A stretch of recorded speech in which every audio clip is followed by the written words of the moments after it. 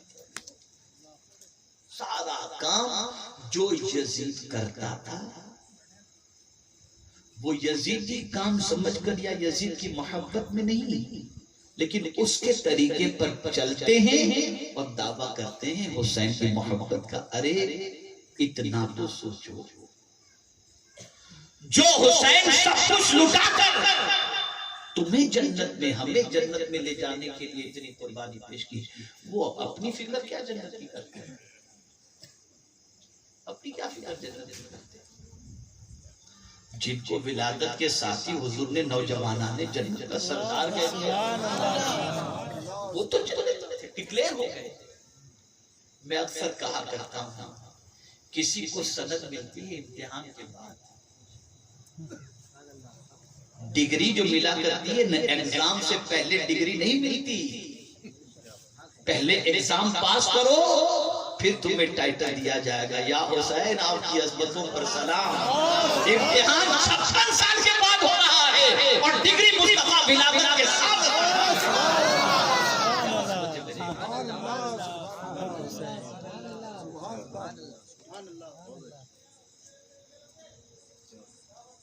ہمارا حال کیا، ایک منٹ امتحان میں نہیں رک سکتے، ایک منٹ نہیں رک سکتے۔ جہاں تھوڑا سا پیسہ آیا اور لگے گا کہ یہاں تھوڑی سی چاپلوسی جھول جھال کریں گے، اتنا آ جائے گا زبان کی سب فیک دے گی، کیا ہو ایک منٹ بھی آدمی گیا کام سے۔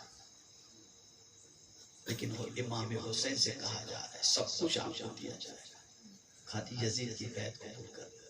شریعت رخصت بھی دے رہی ہے، جان جانے کا خطرہ ہو تو آپ ایسے موقع پر ایسا سب کچھ کر سکتے ہو۔ فَمَنِ اضْطُرَّ غَيْرَ بَاغٍ وَلَا عَادٍ فَلَا إِثْمَ عَلَيْهِ، یہ قرآن کا فرمان ہے۔ لیکن قربان میرے امام کی عظمت پر ٹس سے مس نہیں، سب کچھ لوٹا دیا، یزید کی بیعت قبول نہیں ایکسپٹ کی یزید کی بیعت۔ ہم دعویٰ کرتے ہیں حسینی ہونے کا اور چند ٹنگوں کے اندر ختم۔ کوئی عقیدہ بدل رہا ہے، کوئی کیا کر رہا ہے، کوئی کیا کر رہا ہے، کوئی کہاں جا رہا ہے، کوئی کہاں جا رہا ہے۔ تو عرض کرنے کا منشا یہ ہے کہ اے رسول رحمت صلی اللہ علیہ وسلم کے دیوانوں اور خواتین اسلام، حضرت زینب رضی اللہ تعالی عنہ کا پیغام سب سے بڑا یہ ہے، ہزارہ مصیبتوں کے پہاڑ تم پر ٹوٹے، کبھی دامن اسلام کو اپنے ہاتھوں سے چھوڑو مت۔ اور اسی کے ساتھ یہ جملہ آخری سمجھنے کے لیے میں اپنی ہر بہن کو، ہر بیٹی کو پیش کر رہا ہوں، گناہوں کی وجہ سے کبھی تم میں حوصلہ نہیں آئے گا۔ اگر تم طاقتور بننا چاہتی ہو اور ہر مصیبت کو جھیلنے کی اپنے اندر صلاحیت پیدا کرنا چاہتی ہو، سب کے بننے کی بجائے رب کے بن جاؤ، بن جاؤ۔ جب تم رب کے بن جاؤ گے میرا مولا تمہیں طاقت بھی عطا کرے گا، تمہاری پریشانیوں کو بھی دور کرے گا۔ بس ایک آخری بات، ابھی ساتھیوں کے ساتھ بیٹھا ہوا تھا، میں نے کل رات بھی اسے نوری کے موقع پر بھیونڈی میں یہ بات کہی تھی محبت کے حوالے سے، لیکن یہ واقعہ میں نے نہیں کہا تھا، لیکن چونکہ آج بہنوں سے خطاب زیادہ ہے اور پیغام ان سے متعلق ہے تو یہ بات میں سوچ رہا ہوں کہ آپ کے حوالے کر دوں۔ بڑا کرم ہے حضرت مفتی اعظم علیہ رحمۃ اللہ۔ پرسوں فجر کی نماز میں نے مسجد رضا بریلی شریفی میں ادا کی، سرکار حضرت مفتی اعظم علیہ رحمہ کے قدموں میں بیٹھا آستانے پر، پھر وہاں سے جو کچھ خیرات لینی تھی وہ لے کر کے پھر میں آ گیا، اور کل اسے نوری میں جو جو مجھے خطاب کرنا تھا وہ خطاب کیا. اب میں آج آپ کو ایک پیغام دے دیتا ہوں. ہم کیسے پہچانے کہ اللہ ہم سے محبت کرتا ہے؟ ایک بڑی علامت میں دے رہا ہوں. ایک نیک خاتون، ایک نیک پرہیزگار خاتون رات کو نماز کے لیے اٹھتی ہے،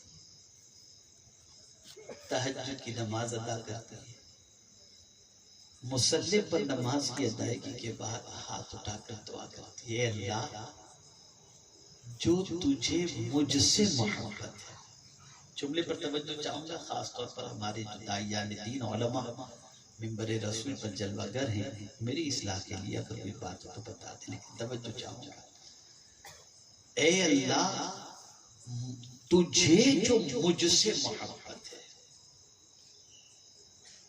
اس محبت کا واسطہ. اب میاں تو مشکل سے 5 وقت پڑھتا تھا، تہجد تو کیا پڑھتا، بیڑی سگریٹ کا عادی. اس نے اپنی بیوی کے جملے سنے کہ اللہ اس سے محبت کرتا ہے. ایسا کہہ رہی میری بیوی کہ اللہ تجھے جو مجھ سے محبت ہے، تو ہڑبڑا کے اٹھا. کیا بول رہی ہے؟ تجھ میں عقل ہے کہ نہیں ہے؟ اتنی بڑی تو کب سے بن گئی کہ اللہ تجھ سے محبت کرنے لگ گیا؟ اتنی بڑی تو کب سے بن گئی کہ اللہ تجھ سے محبت کرنے لگ گیا؟ اب سب یہ بیوی کا جواب. میں یقین سے کہتی ہوں میرا مولا مجھ سے محبت کرتا ہے. سبحان اللہ، سبحان اللہ. کہا اچھا دلیل بتا. کہا سن، اگر میرا مولا مجھ سے محبت نہ کرتا ہوتا تو بستر سے اٹھا کر مجھے مصلی پر کیوں کھڑا؟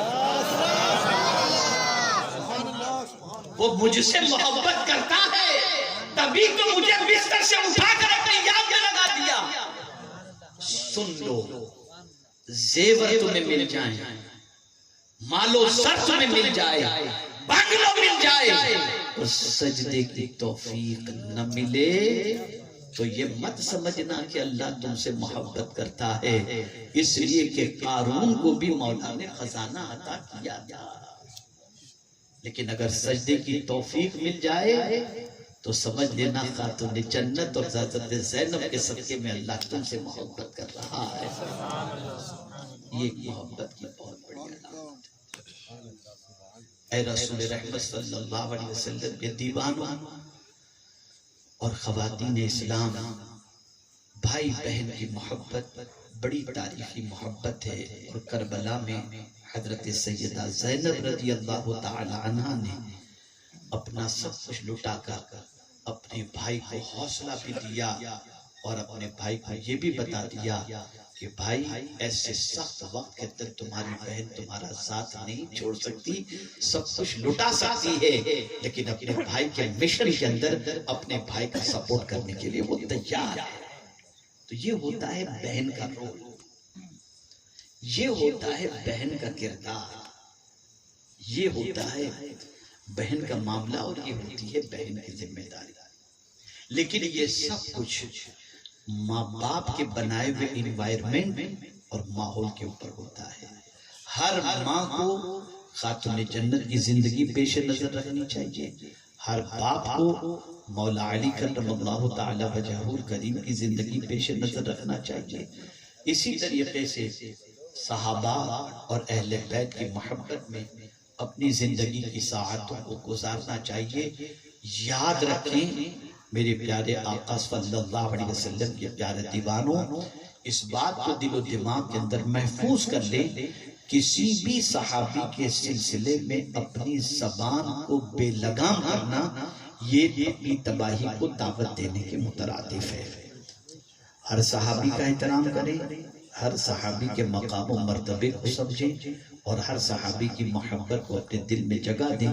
اور اسی طریقے سے اہل بیت اطہار سے محبت اور ان کی عقیدت کا چراغ بھی اپنے سینے میں جلائے رکھیں، اور امام عشق و محبت کے اس شعر کو اپنی نجات کا سامان سمجھتے ہوئے اسی طریقے سے ہم چلتے رہیں کہ اہل سنت کا ہے بیڑا پار، اصحاب حضور نجم ہیں اور ناؤ ہے اطرت رسول اللہ کی، ایک ہاتھ میں دامن صحابہ اور ایک ہاتھ میں دامن اہل بیت۔ جب یہ دونوں چیزیں ہمارے ساتھ ہوں گی تو ہمارا بیڑا کبھی غرق نہیں ہوگا، ہمارا بیڑا انشاءاللہ پار ہو جائے گا۔ اللہ عز و جل مجھے آپ کو سب کو توفیق نصیب فرمائے۔ آپ سب سے گزارش ہے سنی دعوت اسلامی سے وابستہ ہوں، تحریک کے مبلغ بنیں، تحریک کے قافلے میں جائیں، تحریک کے مکاتب کے اندر اپنے بچوں کو داخلہ دلوائیں اور اپنی زندگی کو قانون الہی اور قانون رسول صلی اللہ علیہ وسلم کے سانچے میں ڈالنے کی کوشش کریں۔ وما علینا الا البلاغ المبین۔ السلام علیکم ورحمۃ اللہ وبرکاتہ۔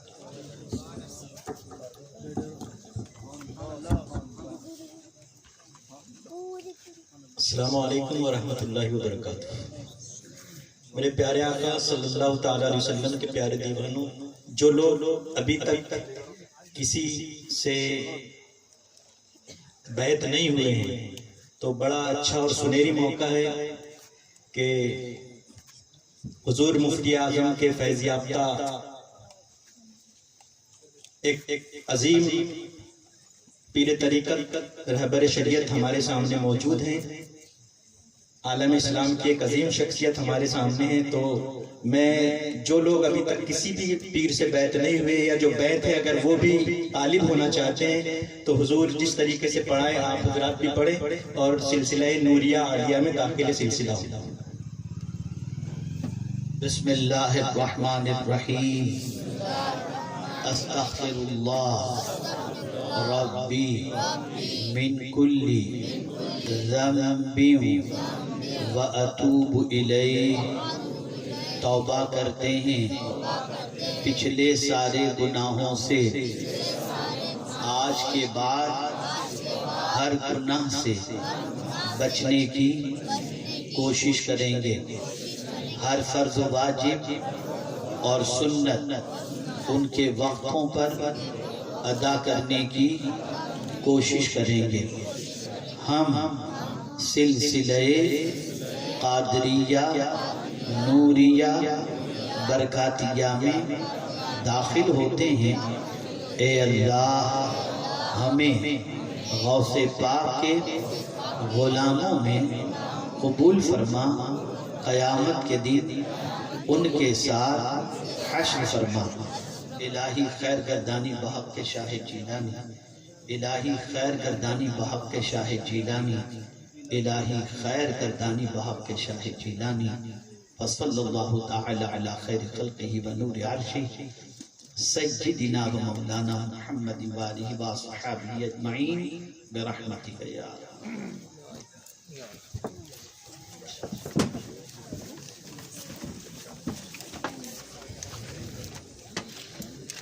دکھ